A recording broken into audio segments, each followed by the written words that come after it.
Fun with Failure. Hello and welcome to Fun with Failure. This is Dallas. I am the invisible man today. You believe it, right? Okay, yeah, really didn't do a camera thing. But I am trying something new this week. I am going to have both a normal version, an extended version, also an extra for those who don't want to have a huge chunk. They just want the small 10-minute, 15-minute sections. I'll have it split up into 2 videos. So you can watch one, and then you can go back and watch the extras. But if you have time to watch the whole thing, you can see the special edition. That's what I'm going to label it as. So, sit back and enjoy, and let's hear these stories. Here we go. So I work at a large car dealership with a lot of accounting offices upstairs. A few years back, the accounting offices all moved across the street to the other dealership. It had just been rebuilt. I work upstairs in an office by myself, but my office shares a door with one of our dealership's owners. He only visits like 2 or 3 times a week. The entire top floor of the dealership is empty except for me. Anyways, the AC stopped working this morning, and I opened all the doors to get some airflow through the office, and I decided to listen to Game of Thrones on audiobook using the work computer and speakers. I work in accounting and financing, and I was counting a large sum of money while listening to book 1 of Game of Thrones. I wasn't really paying attention, but one of the sex scenes started being read, and mind you, it's pretty graphic in the novel. Suddenly I hear, "Are you listening to porn in there?"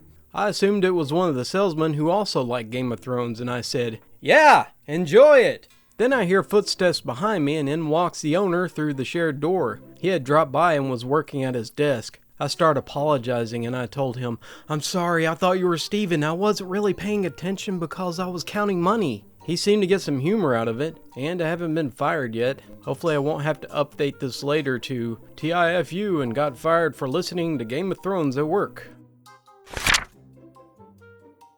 I live near the border of a big forest in central EU. It's quite a green and almost rural neighborhood. It's complete with a variety of all kinds of creepy crawlies, which is nice because I like those. My garden also looks accordingly. It includes a lot of wild native plants, and even some we specifically planted to attract more insects, because, support local wildlife and stuff. This also means it's necessary to have screen doors and windows, as well as to triple check every piece of clothing that you hung outside to dry before you bring them in, which I did with my husband's bathrobe yesterday, but apparently I didn't check it good enough, which could have ended up way worse because of his allergies. Later in the evening, I went to the bathroom without turning on the lights, and I grabbed his robe to dry my hands after washing them. Suddenly, a searing hot pain surged through my hand. I immediately doubled over. I managed to sit on the side of the tub, and I was clenching my hand while cursing and crying. I swear, I thought my dang hand was gonna fall off. Seriously, I've been a waitress and kitchen worker for years, and I've burnt myself a lot, but holy crap was that awful. Worse than any burn I've ever had. And it was worse than the time when I managed to get some ash on my fresh wound. Long story. I honestly thought I'd been bitten by some kind of poisonous monster spider. It was so bad that I couldn't help but to start to ugly cry while being slumped over the sink. I tried to cool my hand with cold water while my husband, who was attracted by my cursing and yelling, frantically tried to find the thing that bit me. But the little monster had gone into hiding again, so his search wasn't very successful. The pain was getting better after a few minutes, and there was no sign of having any abnormal reaction, so we decided to go to bed anyway after a while. Good thing I turned on the lights while going to the bathroom this time, because that smug little thing sat right in the middle of the floor. It immediately tried to hide again when the lights were turned on. Luckily, I managed to capture it with a drinking glass and a piece of paper, and we put it outside where it belongs. It was possibly the wasp spider, as it was barely 1 centimeter long. I feel very sorry for their prey now, and I feel very, very sorry for anyone who's ever encountered the giant cousin, the tarantula hawk. I can't even imagine how painful being stung by them is, now that I know how their little cousin feels like. Anyways, remember kids, never mess with any funny colored animals. They don't have to worry about being spotted for a reason. Yesterday I was to meet my friend downtown. In arriving early, I decided to visit a cafe I don't normally go to. Desperately needing to charge my phone, I decided I'd better have a nice coffee in order to use her outlets. I ordered a large and I sat down next to the outlet. Then I took a big gulp. Wow, that stuff was intense. Being a hipster coffee bar, I only raised an eyebrow at the intense, sour, almost bitter coffee. I must have just been surprised it couldn't really taste that wild. But another sip from the large mason jar, hipster place, remember, only brought the same acrid taste across my tongue. Now, I'm no coffee snob. I'll drink whatever you put in front of me, so long as it's black. I don't know what makes good coffee, what the latest trends are, how long to roast the beans. I just know what I like, and I certainly didn't like this. I wasn't about to show everyone how little I knew about coffee though, so I choked down the whole thing in a few minutes and took off to meet my friend. It wasn't long until my day started to get weird, and I wondered aloud to my friend if I had something to drink or smoke and simply forgot about it. Perhaps I'd somehow got drugged along the way? She had me meeting new friends of hers that I didn't know, and it didn't help that my intense nervousness and jumpiness makes me look like a tweaker. I had a beer to try and calm my nerves and figured out what was going on. My friends opened it up for me considering I couldn't stop my hands from shaking enough to get the cap off. My heart felt like it was about to explode out of my chest, and I could feel the paranoia mounting. What the hell was wrong with me? What's going on? It was then that I remembered the coffee from the cafe, and whether it was the effects from the high, or just the fact that it wasn't directly in front of me, but I could suddenly place what that taste was. It wasn't cold brew, that was espresso on ice. I realized I'd chugged an equivalent of 7 or 8 espressos in 10 minutes. After hitting my head against the wall some, I realized all I could do was wait it out. Never in my life have I experienced a mind-altering high from caffeine alone. And trust me, it was not an enjoyable experience. I would not recommend this. This happened last night. It's not my finest moment. I've been dyeing my hair for a long time, and I've never had a problem with it drying out, frying, becoming brittle, or anything like that. The beauty store was out of the bleach that I normally use, so I said screw it. I'll just use a different one. I'm sure you can all see where this is heading already. I get home, glove up, and start to paint it on. I think I got through maybe 5 strands of hair before I start noticing something doesn't feel right. Whatever. Bleach is supposed to tingle, right? So I keep going. I get through another 5 or so when I notice something really doesn't feel right. Well, I can't stop now. It won't look right, so I keep going. This is officially the first mistake. I do about half my head before I decide, okay, I should see what's really going on here. I hop in the shower to rinse it out. I realize I'm shedding a lot more than normal, so I quickly finish up and get out. As I'm brushing my hair, you guessed it ladies and gentlemen, large pieces are starting to come off of my head. I mildly panic and think, it's alright, maybe it won't be so bad. Wrong. I start blow drying and there is just clumps of hair flying everywhere. I didn't want to look in the mirror, so what do I do instead? Being an idiot, and immediately start slapping on pink hair dye over it. Here is mistake number 2. I get in the shower one more time, and as I'm rinsing the dye, everything feels kind of normal again. Nope. I get out, blow dry, flip my head, look in the mirror. The color looked great, where I still had hair left. I had burnt everything right up my hairline in the front.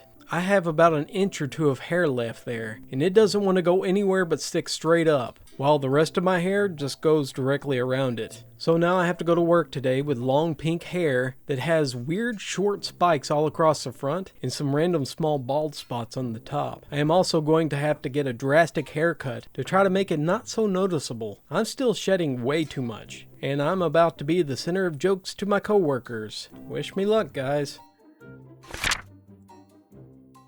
Me and my wife love to go camping, and I recently purchased an extremely nice laptop capable of VR. So I figured I'd bring the Oculus and laptop and experience VR on a whole new level. My wife also likes to play VR, so this is a win-win situation. So we get up to our campsite, set up the tent, and start the fire. As the campfire starts to simmer down, I reach for my laptop and start to set up the Oculus Rift. After setting up the boundaries and clearing up some space, I was ready to VR it up. I started off by playing Eve Valkyrie, and that was great. Just before I left, I bought Superhot, because the game looks super fun, and it is. So I started playing Superhot, and I was so into it. I would act like I was the guy from the Matrix, because it made me feel like I was awesome. After about 30 minutes of playing, something terrible happened. I got so into the game, shooting enemies in front of me, then I turned around. One of the red guys had a shotgun, and the bullets were really close to hitting me. I was so dedicated to the game that I jumped. Yes,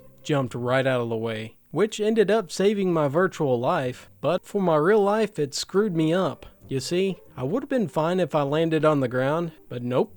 I landed in the fire pit. The fire was out, but the coals were still red hot, or should I say super hot? I now have severe burns on my left arm and shoulder blade. I love VR so much that this was only a small setback for me. My wife urged me to go to the hospital, which I eventually did. So this actually happened today, but it also happened pretty consistently for the past 3 years. But I found out today. This mistake in question is the fact that I tell way too many racist jokes. So I would like to say that I never once seen one race as being superior to another, nor have I ever felt any prejudice toward another race. However, I've always enjoyed dark humor, and that includes racist jokes, and I find racism itself is pretty funny. Now, normally when I tell a blatant racist joke, people get that look on their face, the one where they're laughing really hard on the inside, but try not to show it because they feel awful about it. So needless to say, I tell these types of jokes a lot, and never thought anything of it. This brings me to today. At lunch when my friends called me racist, I said, "Nah man, I'm not racist." Because again, I've never thought one race was superior to another. Then everyone at the table said, "Yes, you are racist." So then I went to a different table and asked one person if they thought I was racist.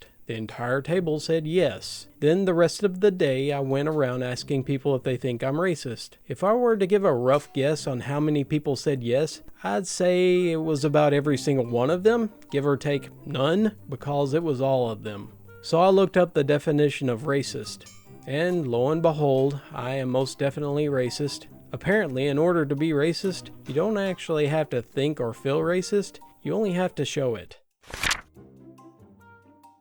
Surprisingly, this happened today. Okay, so background. I'm in India for the last bit of summer vacation, and I'm about to leave for home, but we're stopping off in Dubai, which is very exciting for me. As one would expect, India is very hot, especially for a guy used to milder weather, which means I'm constantly thirsty. I dehydrate easily. Now to the mistake. So I've just woken up and I'm now eating breakfast, with me being the only person at the table, and the only person not taking a shower at the time. Given that I haven't had water since I went to sleep, I'm super thirsty. So in India, water either has to be boiled or put through filtration systems to be potable, which means that having super hot boiling water randomly lying around in unmarked containers is totally normal. After calling for a relative to get water and getting no response, I, not knowing where the purified water tap is, decided to grab an unmarked metal bottle of water. I touched the bottle to make sure it wasn't super hot or anything, and it's absolutely fine. At this point I went to open it, noting that the cap was strangely warm. It probably just got washed, I thought. I picked it up and began to chug. First mistake. The water was so hot that I didn't feel anything at first. Then the waves of pain started flooding in. Keep in mind, I've just chugged it, so my mouth and throat are filled with boiling water. Instinctively, I spit it out.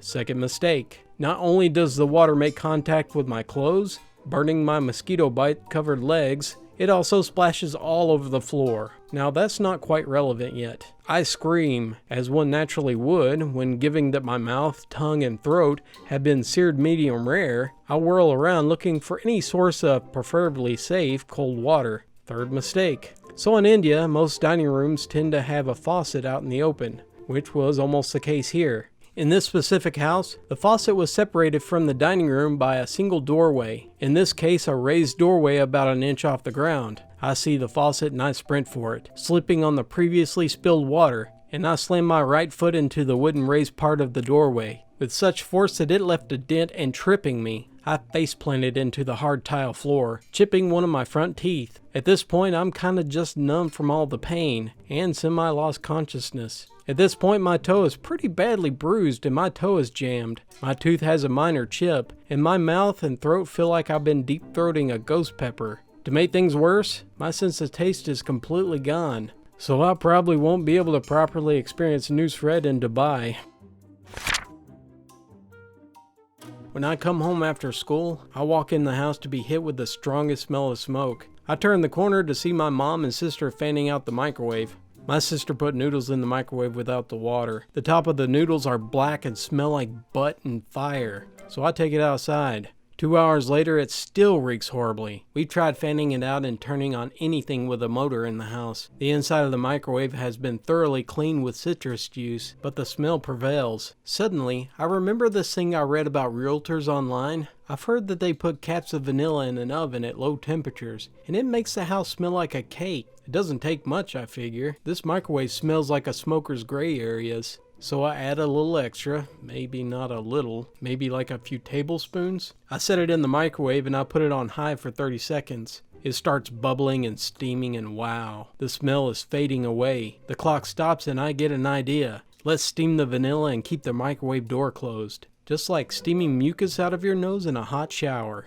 So I add 30 more seconds. I watch it spin, then boom! The glass bowl leaps to the top of the microwave, and tablespoons of delicious vanilla napalm spray on the walls. I leapt back and I prayed that it didn't break the glass bowl in it. In the end, I cleaned it out, and it still smells like butt, but with a hint of delicious vanilla.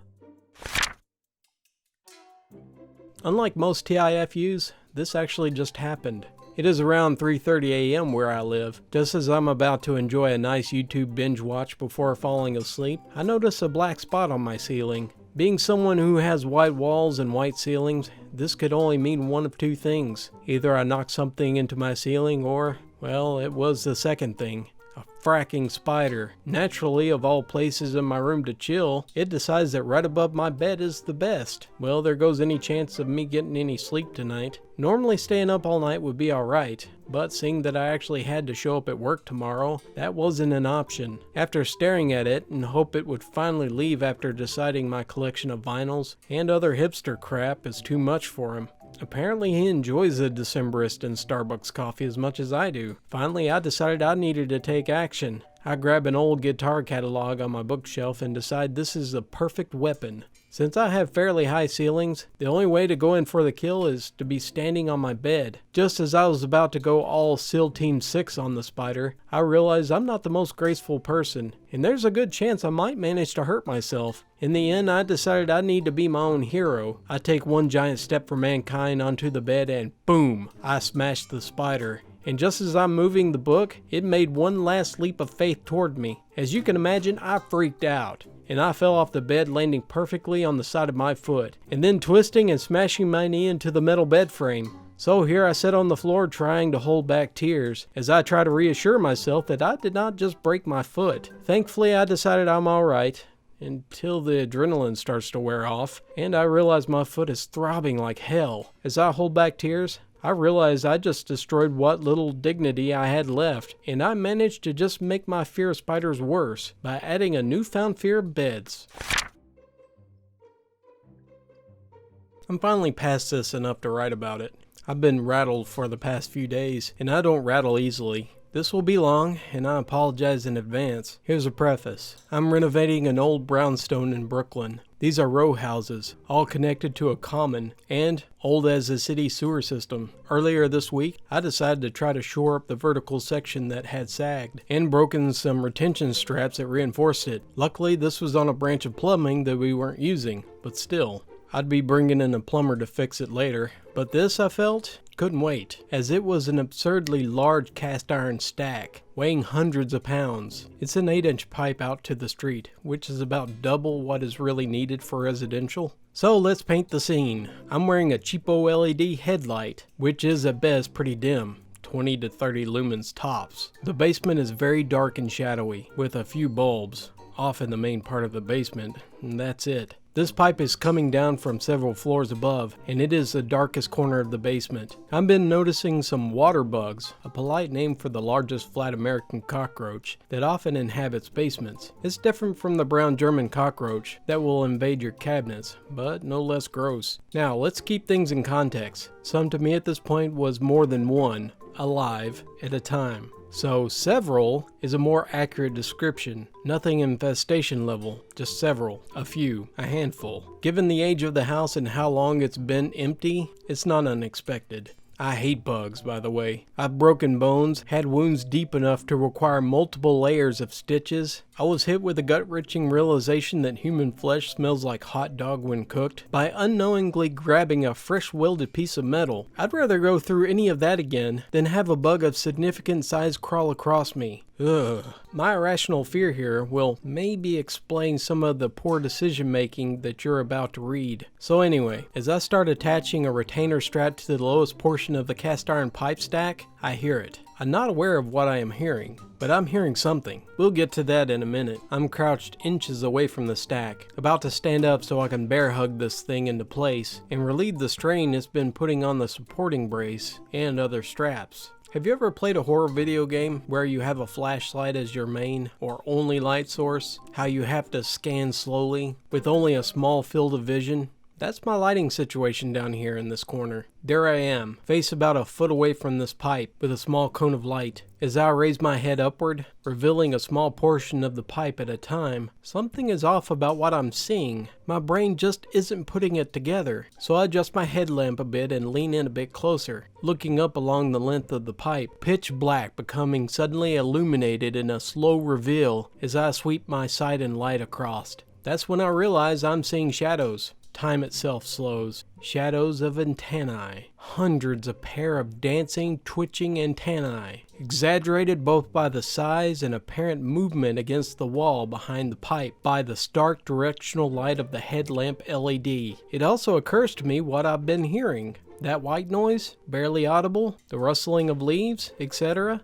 That was the sound of these bugs. What was actually just a few seconds stretched on for me until I actually felt myself snap out of it. And I jump out and backwards away from the small corner of hell. I'm not okay at this point. I slowly withdraw to regroup. I hate bugs. I'll locate a big jug of bug spray. Note that it's only intended to keep yard bugs out of the house. I locate my brightest flashlights. I prepare for battle. Stilled for what I have to do, I head back down to reevaluate the situation. Okay, there weren't really hundreds of pairs of antennae, just a few dozen. The bugs were clearly just hiding on the back, dark side of the pipe because I invaded their space with my LED light. Realistically, how many can fit behind there? And they weren't that big, maybe 1 to 1.5 inches long or so. I can do this. The bug spray is just a hand sprayer attached to a gallon or so jug. I give it a squeeze and aim it in the general direction of the back of the pipe. I still need to wrestle this thing in place, so I'm hoping to scatter those few dozen bugs so I may continue the repair. I'm still not prepared, clearly, but I had no idea yet. So anyway, I spray a single shot, then it hits. The apocalypse. With a few thousand lumens of light on this pipe now, the bugs with nowhere to go to hide, with something spraying an irritating chemical on them, they erupt from behind the pipe. They start dropping down to the floor. The rustling, which was barely audible earlier, is now frantic. My fear response is lighting up. As I start squeezing that spray trigger with more urgency, I have only one thought. What have I done? I could have, and I should have walked away, gotten something stronger to deal with this, hired someone qualified, but no. I am there spraying the crap out of these bugs with something that only barely seems to be killing them. Slowly, then I see it. As I work my way around the side of the pipe, with all the extra light I've brought, from a different angle I can see that the pipe had developed a large gaping crack, running alongside the length of the pipe. It's wide enough to fit a hand flat through it. I'm not simply fighting a few dozen bugs hanging out on the backside of a pipe. I just declared war on an unholy army of direct from the New York City sewer system roach beast. So I spray a few shots directly into the hole. So hey, remember that scene from The Mummy with Brendan Fraser? When the scarabs swarmed in an ocean-like wave that devoured people? This was kinda like that. The previous response that I triggered was a puny apocalypse. Very tiny indeed. Bugs? Nah. Angry roach beasts from the 7th layer of hell. All spawning out from inside of this pipe at this point. They're forcefully ejecting themselves from the sewer main pipe, and due to the inconvenience of being cramped in quarters with nowhere to go, they're all around me, under me, on me. I'm spraying and stomping and spraying and stomping. I am sweating like crazy. I hear my own heartbeat in my ears. My fight or flight response is at full throttle. I may have been screaming. I can imagine some combination of terror screams and war cries. I was alone, so this was completely unverified. But let's assume I was screaming and spraying and stomping. My forearms were burning from squeezing that dang trigger by now, and I was switching hands as I get tired. My breathing is heavy and I'm wearing down. So, remember Game of Thrones? The epic battle scene at the wall from a few seasons back? The war drums? The battle horn? When the wildlings brought their giant and woolly mammoths? Yep. So my barely effective poison juice that I've been spraying in and around the pipe must have worked its way down to an as yet unknown layer of the netherworld, which brought forth a giant desperate trying to escape that pipe of mild discomfort. Now my friends down south will tell me that 2.5, maybe 3-inch bug is pretty normal, but not to this city boy they ain't. Watching these things emerge from the pipe as you're fighting a war to save humanity itself is pretty dang demoralizing. I'm ready to give up. Let them take me. I imagine myself being slowly devoured by these giant bug beasts. It's at this point that my logical brain takes over from my emotional one, and I start grabbing newspaper, rags, and anything else I can find, and I start stuffing the crack. I stem the tide of bugs coming out of the pipe and concentrate on the ones that are now wandering aimlessly, slowly, across the floor. More stomping and spraying, but less screaming. The spray was working. Eventually. It wasn't strong enough to kill them instantly, but it did kill. This will become a source of regret, but I'll explain in a moment. With the adrenaline rush gone, and dying roaches carpeting my basement, I finally had enough presence of mind to ask myself, what the hell am I even doing? I grab some duct tape, a big piece of cardboard, and I hastily start taping it around the pipe crack. I pour the remaining part of the gallon directly into the pipe and close it up. And then I go upstairs. I didn't talk for the rest of the night. My wife, when she came home, knew something was wrong, but didn't prod too much and let me be.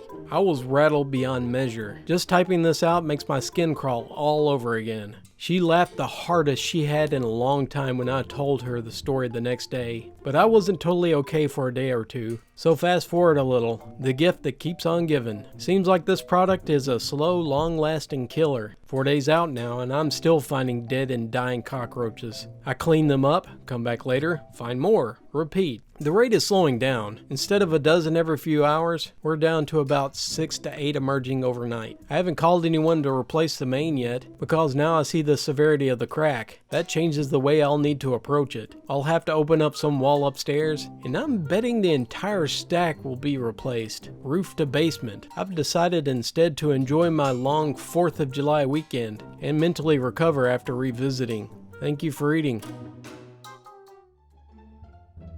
Thank you very much for joining me, the Invisible Man, and I hope you enjoyed those stories. If you did, please smash that like button. Thank you for sticking around with me. If you got a story you'd like to share or any suggestions, you can leave that at my email or go to my Facebook or my Twitter. It's all in the description below. Thanks again for watching. Hopefully you'll see me next time.